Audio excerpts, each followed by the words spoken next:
In the iridescent landscapes of Luminescent Vale, Faiza performs the delicate ritual of glow, tending to soothe the restless flora. As she navigates floating moss islands and shares quiet moments with local companions, a heavy, collective drowsiness begins to settle over the valley. Join Faiza in this gentle journey towards stillness and deep relaxation. The first low note. The hum began in the hollow of Faiza al-Zahrani's throat, a low vibration that tasted of honey and old rain. She stood ankle-deep in the iridescent petals of the moon, sigh lilies, her hands already carving slow, sweeping arcs through the air. The motion was not a dance, but a mirroring. She tracked the rhythmic swaying of the flora, her fingers tracing the invisible currents of the air to ensure the plants felt seen, heard, and held. Around her, the glade was a sea of erratic gold, the lilies pulsing with a sharp, jagged light that spoke of a restlessness they couldn't name. The air smelled of crushed mint and static crackle, the scent of a garden that had forgotten how to exhale. Faiza closed her eyes, focusing on the point where the sound met her sternum. She let the note deepen, shifting from a melodic tone to a guttural thrum that resonated in the marrow of her bones. It was the first low note of the glow tending, the ancestral frequency passed down through a lineage of women who knew that the earth did not want to be commanded, only coaxed. As she held the note, she felt the lilies push back, their light flickering in a discordant staccato. They were anxious, their petals shivering against the velvet moss, refusing the invitation to settle into the deep sleep of the valley. She shifted her weight, her bare feet sinking into the damp, cool give of the soil. The vibration in her chest expanded, a golden thread of sound that she wove through the gaps between the stems. She didn't fight the erratic pulsing of the plants. Instead, she let her hum absorb the chaos, acting as a tuning fork for the glade. Slowly, the sharp gold of the lilies began to bleed into a softer, pulsing amber. The light didn't vanish so much as it softened, turning from a shout into a whisper. The lilies leaned into her sound, their heavy heads nodding in time with the slow, steady cadence of her breath. To reach the far edges of the glade, Faiza had to push her breath deeper, drawing air from the very bottom of her lungs until her ribs felt stretched. She expanded the harmony, sending the low frequency rippling outward like a stone dropped into a still pond. The sound carried her intention, a promise of safety, a guarantee of stillness. She watched as the amber wave traveled, painting the underside of the floating lanterns that drifted above the veil. The lanterns, translucent and pearlescent, dimmed in sympathy, casting long, velvet shadows across the mossy floor. The world seemed to shrink, the boundaries of the glade tightening until there was nothing left but the sound and the slow, rhythmic pulse of the light. Then came the release. As the lilies synchronized, they exhaled a thick, shimmering cloud of pheromones. The scent hit Faiza like a physical weight, a heady, narcotic blend of warm vanilla and ancient cedar. It was the scent of surrender. The wave of warmth washed over her skin, easing the tension in her jaw and smoothing the creases of her forehead. For a moment, she felt the collective sigh of 1,000 blooms, a shared surrender to the gravity of the evening. The air grew heavy and sweet, tasting of nectar and the coming frost, wrapping around her like a heavy woolen blanket. But as the plants relaxed, the cost of the ritual claimed its toll. A sudden, heavy tug pulled at Faiza's calves, a dull ache that radiated upward into the tight knots of her shoulders. Her limbs felt as though they had been replaced with lead, and a fine tremor started in her fingertips. The energy she had spent to soothe the glade had been drawn directly from her own reservoir, leaving her hollowed out and swaying. Her vision blurred slightly at the edges, the amber light of the lilies beginning to swim in the deepening twilight. She had spent too long in the sun today, her own needs pushed to the periphery of her mind in the pursuit of the Vale's peace. She paused for a heartbeat, her breath hitching. The temptation to simply collapse into the moss was an almost physical force, the soft green carpet promising a sleep that would last a century. She could feel the pull of the earth, the invitation to stop being the anchor and simply become part of the drift. Her eyelids fluttered, the weight of her exhaustion pressing down on her like a physical hand. One more breath, she told herself, just one more cycle of the harmony. Faiza tightened her grip on the rhythm, consciously pushing the fatigue into a small locked box in the back of her mind. She refused to let the ritual break. To stop now would be to leave the glade in a state of half-sleep, a fragmented peace that would leave the flora vulnerable to the erratic winds of the floating islands. She forced her shoulders to drop, her hands continuing their slow, sweeping arcs even as her muscles protested. She leaned into the hum, making it a shield against her own tiredness. her voice growing steady and unwavering even as her body begged for stillness. She moved deeper into the thicket, her feet dragging slightly through the iridescent mulch. She focused on the remaining clusters of lilies, her humming becoming a lullaby of precision. One by one, the flowers succumbed to the amber glow, their petals curling inward to protect their hearts for the night. The glade was nearly silent now, the only sound the distant, rumbling vibration of the islands shifting in the sky and the soft, rhythmic pulse of the glow tending. The air had settled into a thick, honeyed stillness that felt almost liquid. As the final flower in the main cluster settled into its slumber, Faiza let out a long, shivering exhale. She allowed her hands to fall to her sides, the sudden lack of motion making her feel lightheaded.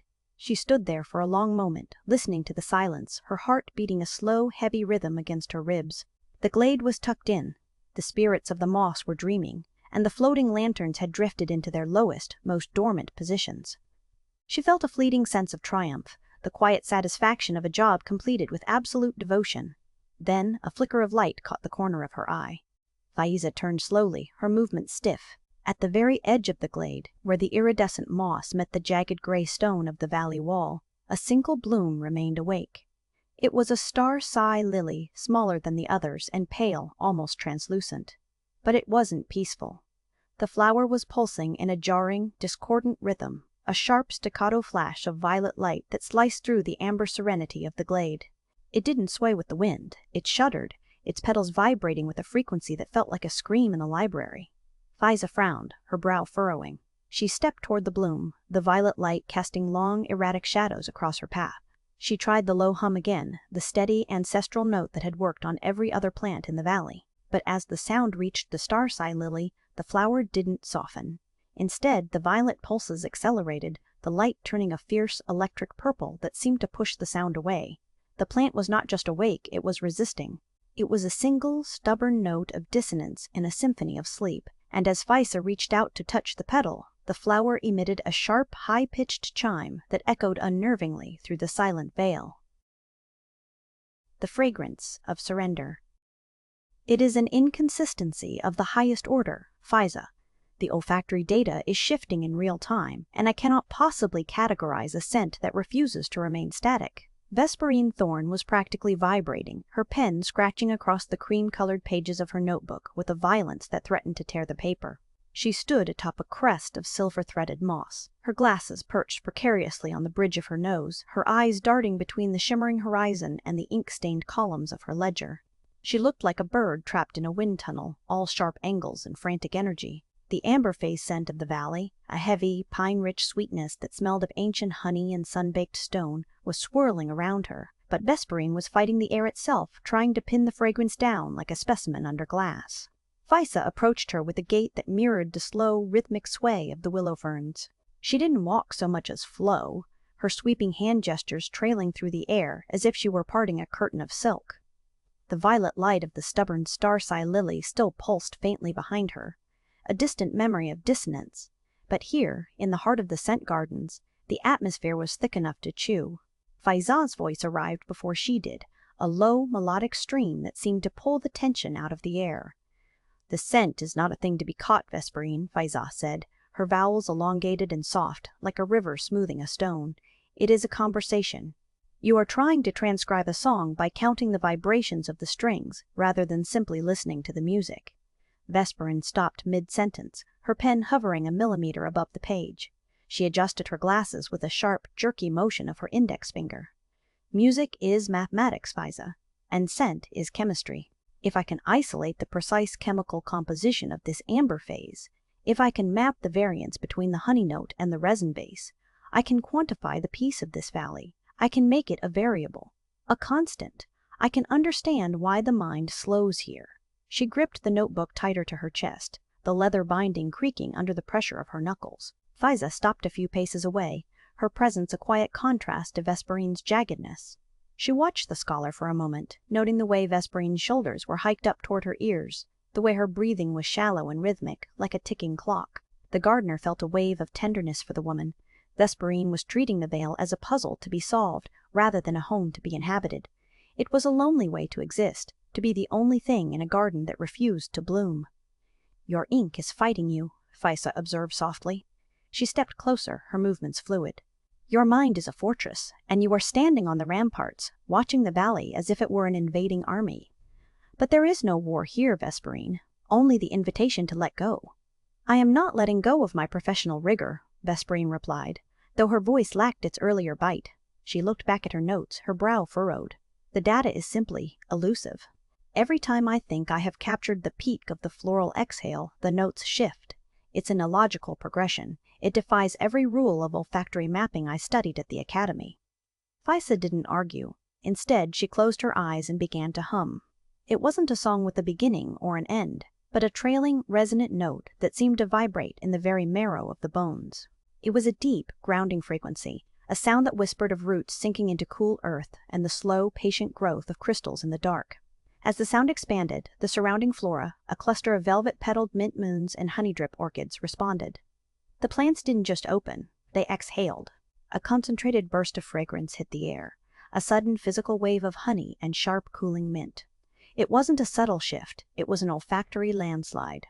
The scent was thick, viscous, and impossibly warm, smelling of 1,000 summer afternoons condensed into a single breath. It carried with it the weight of a heavy quilt, a sudden, overwhelming sense of safety that bypassed the intellect and went straight to the nervous system. Vesperine gasped, the sound caught in the back of her throat. The impact was visible. Her rigid posture didn't just relax, it collapsed. Her shoulders dropped 3 inches, and the grip she had maintained on her notebook loosened. The pen, which she had held like a weapon, began to tilt. She inhaled deeply, a reflexive, lung-filling breath that seemed to vacuum the scent into her very core. For the first time since her arrival, the frantic light in her eyes dimmed, replaced by a glazed, heavy-lidded wonder. What is this?" Vesperine asked. Her voice had changed. The crisp, academic edge was gone, replaced by a breathy, slow whisper that trailed off at the ends. It was the sound of a person who had forgotten the question halfway through asking it. Faiza smiled, a slow, knowing expression. She didn't answer with words, but with another low hum, encouraging the mint moons to lean closer to the scholar. Vesperine looked down at her notebook, and a small, confused sound escaped her lips. The ink on the pages, the precise columns, the frantic scribbles, the rigid maps of scent was no longer static. The black ink was softening, the letters beginning to blur and drift. The ink was liquefying, turning into a misty, iridescent haze that lifted off the paper in tiny, swirling ribbons. The data was literally evaporating, transforming into miniature clouds that mimicked the floating islands drifting above the valley. "My notes," Vesperine murmured, though she made no move to stop the process. She watched the ink drift upward, her eyes tracking the slow, lazy spirals of her lost research. "The ink it's floating." "The veil does not like to be captured," Faiza whispered, her voice a warm breeze. "It prefers to be felt. The ink is simply returning to the air, Vesperine. It is becoming part of the breath." Vesperine tried to reclaim her analytical tone, tried to summon the ghost of the scholar who had arrived with a rigid schedule and a thirst for quantification. She opened her mouth to protest, to demand an explanation for the chemical reaction occurring on her parchment, but the words felt too heavy to lift. The honey mint scent had become a physical weight, a warm, golden blanket that seemed to wrap around her limbs, pulling her gently toward the silver-threaded moss. Her fingers flickered, and the pen finally slipped from her grasp. It didn't clatter.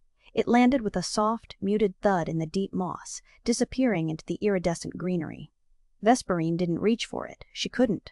The effort required to bend her arm felt immense, an unnecessary exertion in a world that had suddenly become so soft.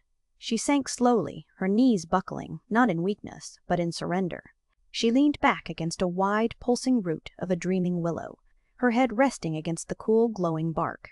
The world was blurring at the edges, the sharp lines of the horizon softening into a smudge of gold and violet.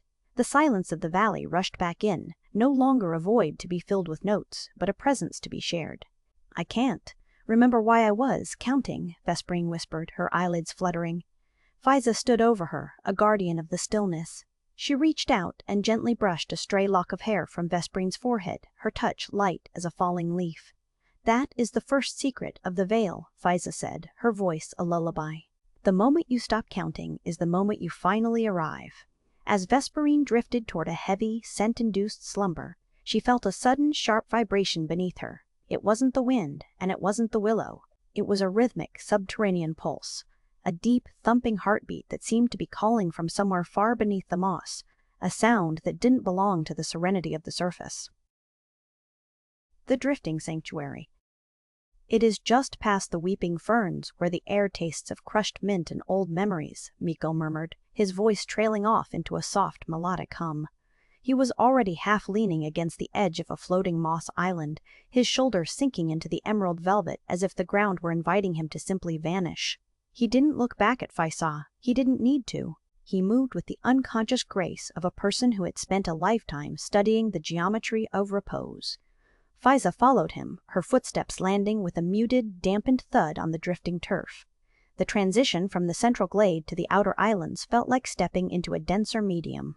The air had thickened, turning into a warm, invisible syrup that clung to her skin and slowed the swing of her arms. Every movement required a conscious decision.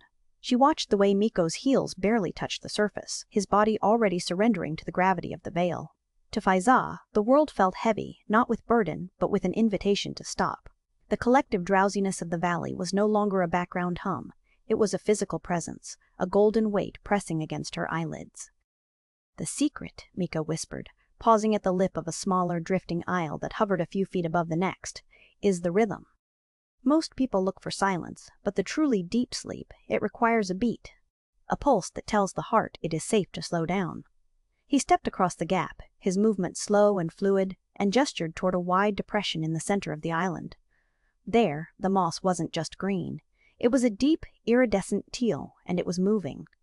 The patch of flora breathed in a slow, rhythmic cycle, expanding and contracting with a steady, subterranean cadence.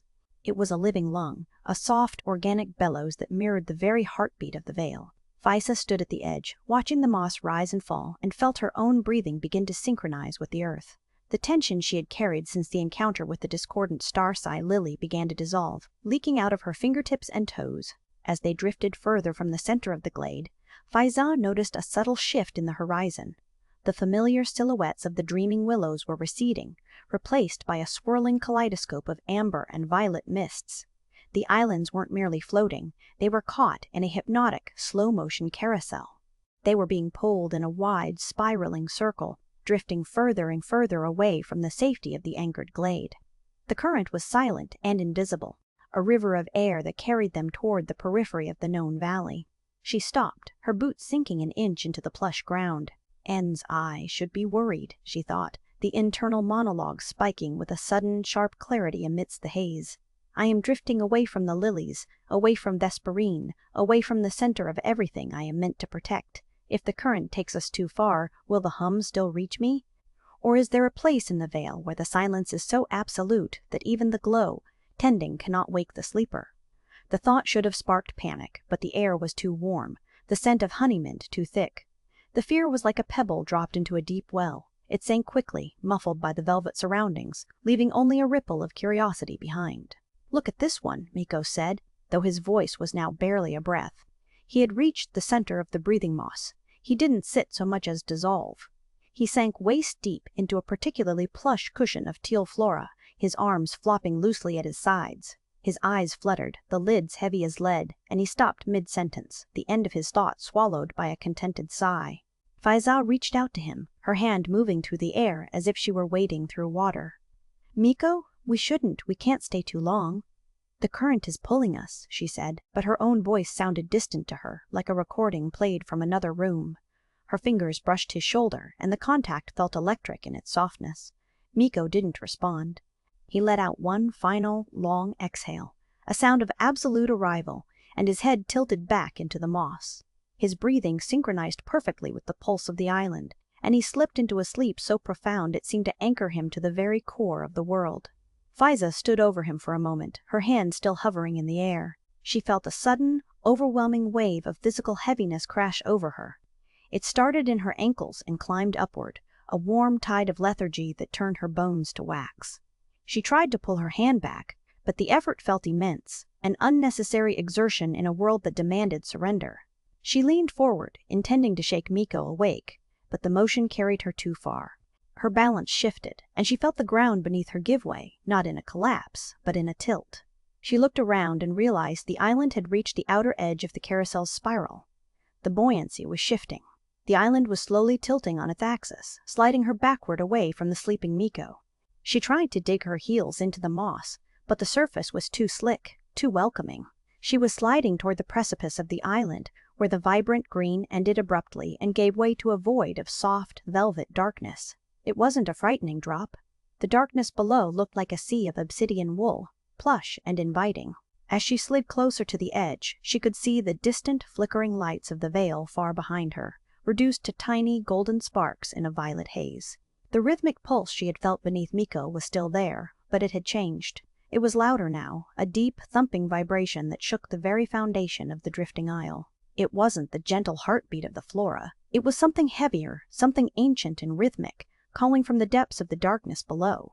Faiza felt her back hit the edge of the slope. She looked down at the obsidian void and then back at the sleeping Miko, who remained blissfully unaware, cradled in the teal moss. The tilt of the island increased. The air grew cooler, smelling of damp stone and static crackle, cutting through the honey mint. Just as she braced herself for the slide, she felt a sudden sharp tug at the hem of her tunic, as if something beneath the moss had reached up to hold her in place. But as she looked down, there was nothing there, only the slow, rhythmic breathing of the island and the deepening thrum of the heartbeat from below, counting down the seconds until the tilt became a fall. The steam of stillness. The tug on the hem of Faiza's tunic was not a pull, but a tether. It was a sudden, firm anchor that stopped her slide toward the obsidian void, just as the toes of her boots began to hang over the velvet precipice. She didn't see a hand or a hook. Instead, a thick, iridescent tendril of silver moss had surged from the island's crust, winding itself around her fabric with the slow, deliberate precision of a closing flower. For a long moment, Faiza simply breathed, the static smell of the void still clinging to her skin, while the deep, subterranean thrum of the heartbeat pulsed through the soles of her feet. She looked back at Miko, who remained a soft heap of tranquility in the teal moss, his chest rising and falling in a rhythm so deep it seemed he had become a part of the island itself. With a slow, sweeping motion of her arm, Faiza hummed a low, resonant frequency, a sound that mirrored the swaying of the floating flora. The silver moss responded, gently hoisting her back from the edge and sliding her across the slick surface until she collapsed beside Miko. She didn't try to wake him immediately. Instead, she lay there, her cheek pressed against the cool, damp moss, listening to the distance between the heartbeat below and the silence above. Hours later, or perhaps only minutes, time in the Vale had a way of stretching like pulled sugar. Faiza found herself in the sanctuary of Jihei Park. The transition had been a blur of floating lanterns and the scent of crushed mint, but now she sat on a wide, woven mat of dried reeds, the air around her thick with the smell of old parchment and steamed night bloom scent. Jihei moved with a deliberate, glacial grace, her movements barely disturbing the air. She held a porcelain teapot that looked as though it had been carved from a single piece of moonstone, and as she poured, the liquid that entered the cup shimmered with a pale, pearlescent glow, swirling in slow, iridescent eddies. The steam didn't rise in a straight line. It curled into intricate, floating spirals that lingered in the air like frozen music. Faiza took the cup, her fingers trembling slightly. The warmth of the porcelain seeped into her skin, and as she took her first sip, she felt the tension in her neck, a knot that had been tightening since she first encountered Vesperine, simply dissolve. It was a heavy, liquid piece that traveled from her throat to her marrow, though it brought with it a dangerous weight. Her eyelids felt like lead, pulling downward with a gravity that seemed to beckon her toward the mat. She tried to sit up straight, to maintain the poise of a glow, tender, but her spine felt like a willow branch in a summer rain. She studied Jihei, whose expression was a mask of serene knowing, a slow smile playing on her lips that suggested she could see every flickering thought crossing Faiza's mind. "The great stillness is not a place one finds, Faiza," Jihei began, her voice sounding like the distant, resonant chime of a bronze bell echoing through a fog. "It is not the absence of sound, nor the end of the journey. It is the moment the river remembers. It is the ocean." Faiza blinked slowly, the pearlescent tea warming her stomach. She tried to grasp the meaning, her mind reaching for a logical tether. "But the river is movement," Faiza whispered, her voice trailing off, the vowels elongating as she succumbed to the rhythm of the room. "If it remembers it is the ocean, does it stop flowing? Does the gardener stop tending the bloom if the bloom is already everything?" Jihei didn't answer immediately. She simply picked up her teacup and began to tap it rhythmically against the wooden low table. Tink, tink, pause, tink. The sound was precise, a tiny metal-sharp heartbeat that cut through the hypnotic haze of the room. The rhythm was a signal, a gentle correction. It told Faiza to stop the intellectual climb, to stop trying to solve the riddle as if it were a puzzle in a scholar's book. The tapping was an invitation to let the words drift away, to stop the effort of understanding and instead simply feel the vibration of the sound in the air. Faiza let out a breath she hadn't realized she was holding. As she stopped fighting the fog, she felt a sudden, hollow ache in the center of her chest. For years, she had been the one to hum the sleep songs, the one to tuck in the drifting spirits, and the one to guide the rigid and the restless toward peace. She had viewed her empathy as an infinite well, a source of comfort she could distribute without limit.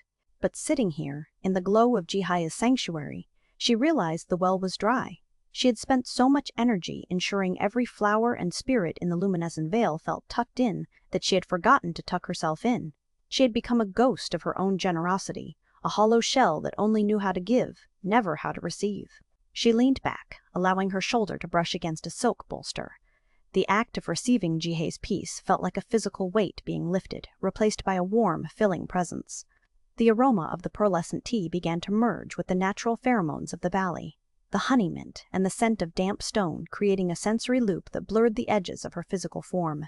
She could no longer tell where the steam ended and her breath began, or where the scent of the night bloom scent transitioned into the smell of her own skin. She was no longer a gardener tending a gardener. She was a leaf floating in a slow-moving current, stripped of the need to direct the flow. Jihei leaned in closer, the movement so slow it was almost imperceptible. The elder's eyes were like deep pools of amber, reflecting the flickering lanterns of the vale outside. She lowered her voice to a whisper, a sound that felt like a secret shared between two old souls. The secret of the stillness, little bird, is that the void does not want to swallow you. It only wants to remind you that you are already. Before the sentence could finish, a deep, rumbling vibration tore through the silence. It wasn't a sound so much as a physical assault, a subterranean shudder that originated from the very roots of the valley. The pearlescent liquid in Faiza's cup leaped upward, a single shimmering bead of tea splashing onto her thumb.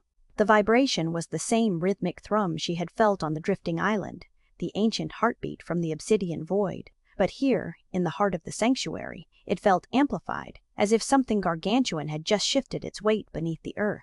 The lanterns overhead swayed in unison, and for the first time, the serene expression on Jihei's face flickered, replaced by a sharp, focused intensity. The grounding vibration.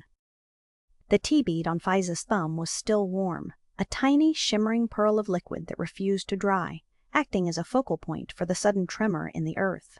The vibration didn't just shake the floor, it resonated in the marrow of her bones, a deep humming frequency that felt as if the valley itself had suddenly decided to speak. Jihei remained perfectly still, her amber eyes narrowed, watching the way the lantern swayed. The silence that followed the shudder was not a void, but a tension, like a bowstring pulled taut across the horizon of the veil. Then came the voice. It didn't arrive as a sound through the air, but as a physical pressure against the skin, a rumbling bass that seemed to rise from the very bedrock. "Steady now," the voice boomed, though the volume was tempered by an innate gentleness. "Ease the drift. Slowly now. Just a fraction to the west, let the currents cradle the weight." It was Gunnar.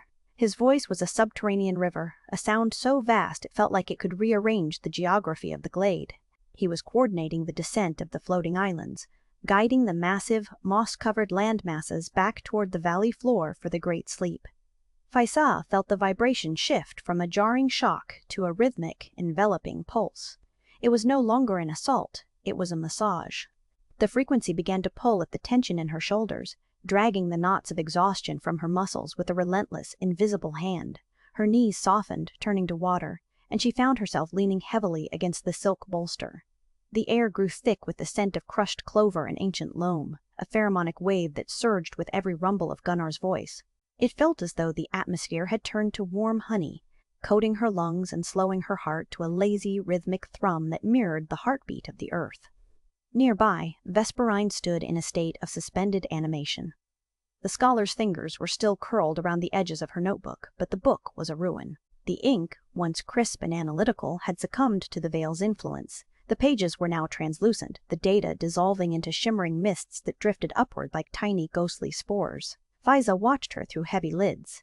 Vesperine looked at the blankness of her work, her glasses sliding slightly down the bridge of her nose. For a long moment, the scholar's face held the ghost of a struggle, the reflexive urge to salvage, to categorize, to fight the erasure of her intellect. Slowly, with a deliberation that felt like a surrender, Vesperin closed the cover of the notebook.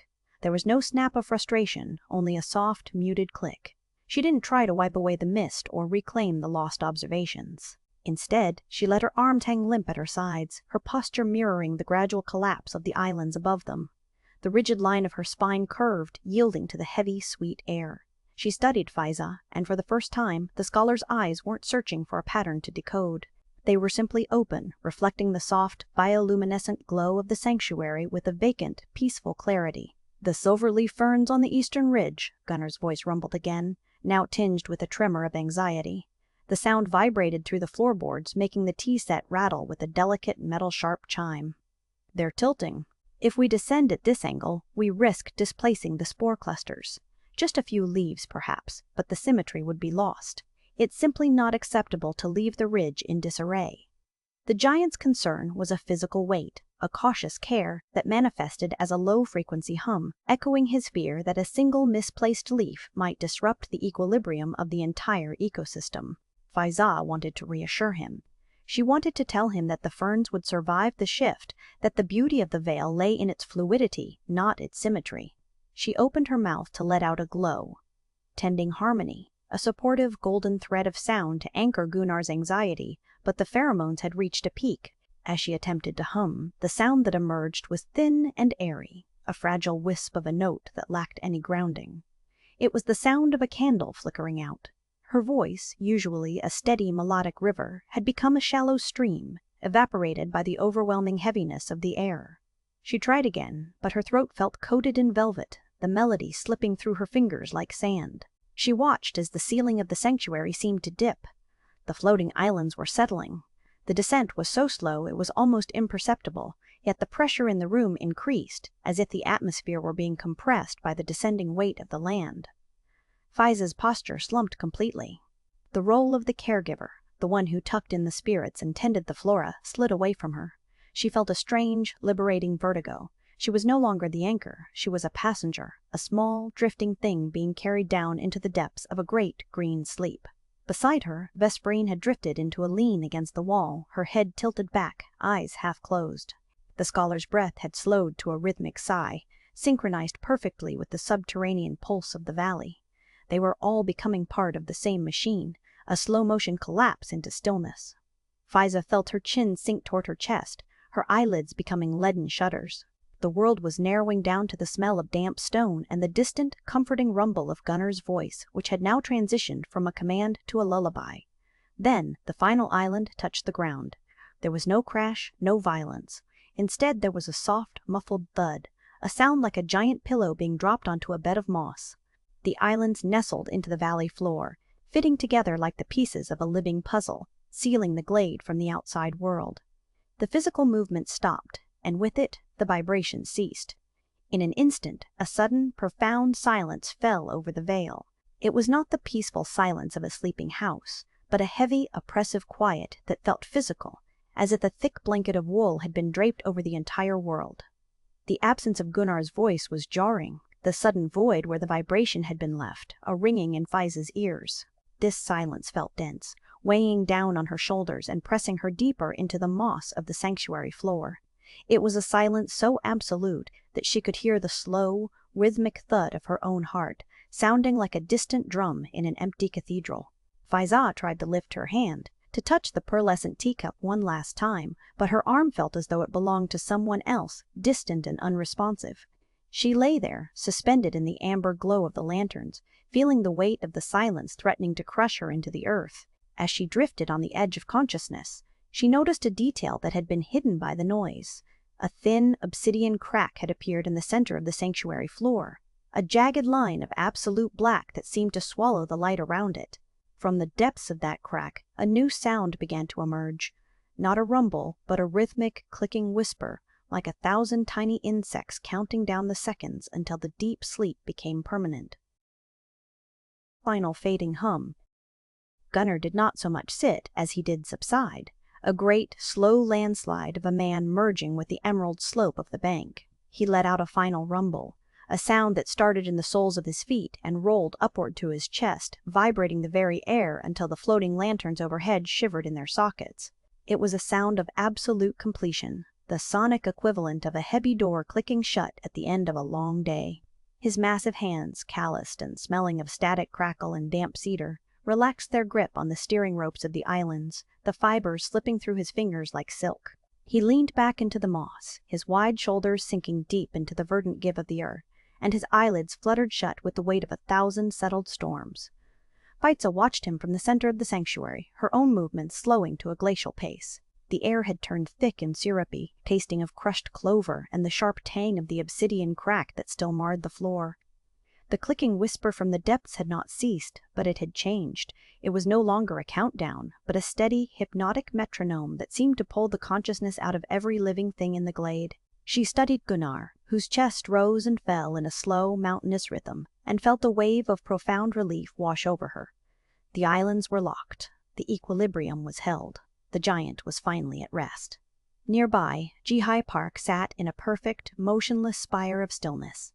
She had not moved a muscle since the islands had docked, her back straight and her hands resting lightly on her knees in a gesture of timeless patience. To a stranger, she might have looked like a statue carved from pale jade, but Faiza could see the subtle, rhythmic pulse in the hollow of Jihei's throat. The mentor's breathing had slowed to a point where it nearly vanished, a delicate thread of air that synchronized with the heartbeat of the veil itself. She was not merely meditating, she was dissolving. The boundary between her skin and the surrounding flora was blurring, the soft, iridescent ferns beginning to curl around her ankles, claiming her as part of the garden. Faiza stepped toward her, her bare feet sinking into the velvet moss. Each step felt like wading through warm honey, the resistance of the air pressing against her skin with a gentle, insistent weight. She wanted to ask about the obsidian crack, to demand an answer about the rhythmic clicking that felt like a secret being told in a language of bone, but the words felt too heavy to lift. The desire for knowledge was being replaced by a primal, overwhelming need for surrender. She saw Jihei's lips curve into a ghost of a smile, a knowing expression that suggested the secrets of the stillness were not meant to be spoken, but inhabited. "The silence is not a void, Faiza," Jihei whispered, her voice sounding like a distant bell ringing through a thick fog. "It is a vessel. You only have to stop trying to fill it." Faiza paused, her hand hovering an inch above the obsidian line in the floor. The blackness of the crack was absolute, a tear in the fabric of the world that seemed to breathe in rhythm with the clicking sound. She felt a sudden, sharp spike of restlessness, a flicker of the old anxiety that someone, somewhere, was not yet tucked in. She thought of Vesperine, slumped against the wall in a scent-induced stupor, and Miko, lost in the depths of a mossy dream. The responsibility of the glow tender felt like a physical mantle on her shoulders, a weight that she was terrified to drop even as her muscles turned to water. She looked around the sanctuary, the amber glow of the lanterns casting long, dancing shadows across the pearlescent tiles. The scent of honey was now cloying, almost thick enough to chew, mingling with the smell of damp stone and the ancient, sleeping earth. The world had shrunk. There was no more valley, no more floating islands, no more distant horizon. There was only this circle of light, this group of sleeping souls, and the insistent, rhythmic thrumming beneath her heels. The clicking whisper grew louder for a moment, a sudden crescendo of insectile precision, and Faiza felt a shiver travel from the base of her spine to the tips of her fingers. She knew she was the last one awake. The realization brought with it a terrifying kind of loneliness, the feeling of being the only light left in a darkening room. She felt the tide of oblivion pulling at her ankles, a warm golden current that promised the end of all worry, the end of all tending. Her vision began to blur at the edges, the iridescent petals of the nearby flora shimmering like oil on water. She tried to remember the ancestral melodies, the humming patterns that kept the veil in balance, but the notes were slipping through her mind like sand through a sieve. With a sudden, desperate surge of will, Faiza straightened her back. She would not simply slide into the dark. She would close the circle. She opened her mouth, her throat tight and dry, and searched for the final note. It was the most difficult hum of all, the one that didn't wake or soothe, but sealed. It was the final tuck-in, the sonic blanket that would wrap the entire valley in a protective layer of peace until the next awakening. She let the sound emerge not from her chest, but from the very center of her being. It began as a fragile, shimmering thread of gold, a high, clear note that vibrated in the air like a plucked harp string.